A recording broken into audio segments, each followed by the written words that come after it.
Hi అండి. ఎలా ఉన్నారు? బాగున్నారా? బాగుండాలి అని కోరుకుంటున్నాను.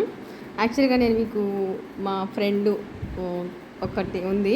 తన పేరు అయితే మెన్షన్ చేయను కానీ యాక్చువల్గా ఒక ఫన్నీ మూమెంట్ చెప్తాను. చెప్పిన తర్వాత నేను అసలు ఏం టాపిక్ చెప్తున్నాను అని చెప్తాను.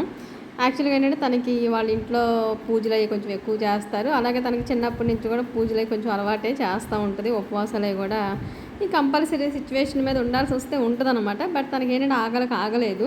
సో కస్టమే చేస్తే బట్ ట్రెడిషన్స్ ఫాలో అవ్వాలి, లేకపోతే పాపమేమో అనే ఒక కాన్సెప్ట్లో ఉంటుంది ఇప్పుడు కూడా.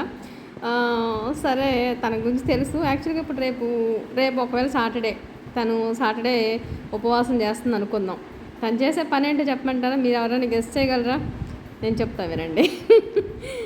ఫ్రైడే నైట్ 11:55 వరకు కూడా హెవీగా తినేస్తూనే ఉంటుంది. 11:56కి ఫుడ్ తినడం స్టాప్ చేస్తుంది. అంటే ఒక 4 మినిట్స్లో 12 అవుతుంది, డేట్ మారుతుంది అనే టైం వరకు తింటూనే ఉంటుంది అనమాట. ఎంత లోడ్ పెడితే అంత లోడ్ తింటూనే ఉంటుంది. తిని ఇంకా అప్పుడు ఆపేస్తుంది. ఇంకా డేట్ మారింది కాబట్టి ఇంకా మార్నింగ్కి కానీ ఆఫ్టర్నూన్ వరకు కానీ ఇంక అయితే పొట్ట ఏమైనా గలీజ్ అవ్వాలి తప్ప ఆకలి ఏమేస్తుంది ఇంకా వేయదు. ఈ రోజులో పాలు అంత పర్ఫెక్ట్గా ఎవరు చేస్తున్నారు? ఎట్లా పాలు పళ్ళు లాంటివి కామన్గానే తీసుకుంటాం. సో అవి తీసుకుంటూ ఇలా చేస్తూ ఉంటుంది. ఇంకా ఈవినింగ్ ఎప్పుడైతే అమ్మాయి డే అయిపోయింది, ఓకే వాళ్ళకి తినేసేయచ్చు అనేది స్టార్ట్ చేస్తుంది. ఇది చాలా నేనైతే ఎక్కడ చూడలేదు, వెళ్ళలేదు. దీని ఒక్కదాని దగ్గర నేను విన్నాను, డైరెక్ట్ చూసిన రోజు అయితే నేను అసలు ఇంకా నవ్వుతూనే ఉన్నాను. ఆ రోజుల్లో అయితే నిన్ను ఎవరు కొట్టాడే, ఎవరు తిట్టారు, నేను ఉపవాసం చేయమని? ఎవరన్నా తిడతారా, కొడతారా? ఎందుకు నా వల్ల కాదు, నేను చేయలేనని చెప్పేయచ్చు కదా. ఈ అర్ధరాత్రి 11-12 వరకు తింటా కూర్చోవడం ఏంటి? రేపు సాటర్డే అయితే లేకపోతే రేపు ఏకాదశి అయితే నిన్ను ఎవరు చేయమన్నారు అంటే, కాదులేవే కొన్ని ఫార్మాలిటీస్ ఫాలో అవ్వాలి, లేకపోతే పుణ్యం రాదు. కాకపోతే ఏంటి ఆకలి కొండలేని భయం, అందుకని సో తింటూ ఉన్నాను అనమాట. అసలు రేపు పొద్దున ఉపవాసం అంటే నాకు తెల్లరగట్టే ఆకలి మొదలైపోద్ది. సో అది నా బాధ అని చెప్పింది. నాకైతే ఇంకా మామూలుగానే నాకు నవ్వు ఆగదు. ఇంక ఇలాంటి క్యాండిడేట్స్ దొరికినప్పుడు కనిపించినప్పుడు ఇంకా అసలు పిచ్చిగా నవ్వు వస్తూ ఉంటుంది అనమాట. సో ఇలాంటి వాళ్ళు ఇంకెంతమంది సొసైటీలో ఉన్నారో నాకైతే తెలియదు. కానీ ఈవెన్ ఏ దేవుడు కూడా ఇది నేను చెప్పే మాట అయితే, నేను కనిపెట్టి చెప్పే మాట అయితే కాదు. చాలామంది చాలా పెద్దవాళ్ళు చెప్పారు ఆల్రెడీ. నేను జస్ట్ ఇప్పుడు టాపిక్ వైజ్గా నేను చెప్తున్నాను, కామెడీ టైప్లో. ఎవరు కూడా పొట్ట మార్చుకుని లేకపోతే ఎవరి కోసమో ఏదో చేయాలనే రూల్ అయితే లేదు.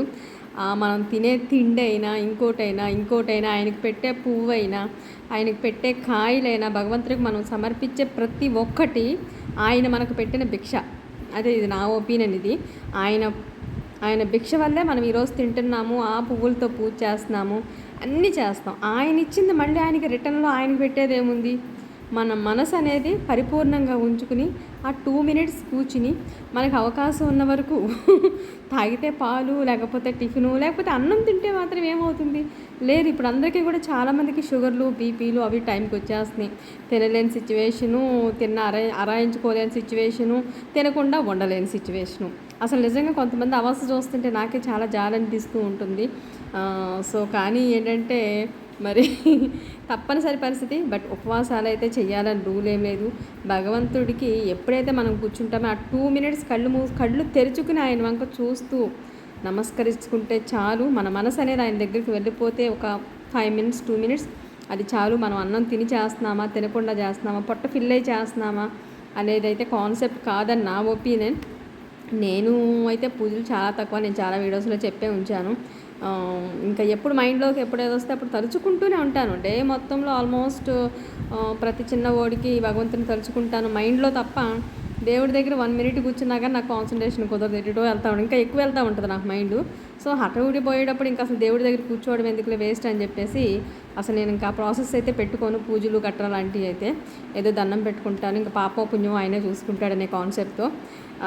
సో ఎవరైనా సరే కష్టపడి తిప్పలపడి ఏదో ఇంట్లో పెద్దవాళ్ళని కన్విన్స్ లేకపోతే ఏదో ఫార్మాలిటీ కోసం అయితే దయచేసి చెప్పొద్దు.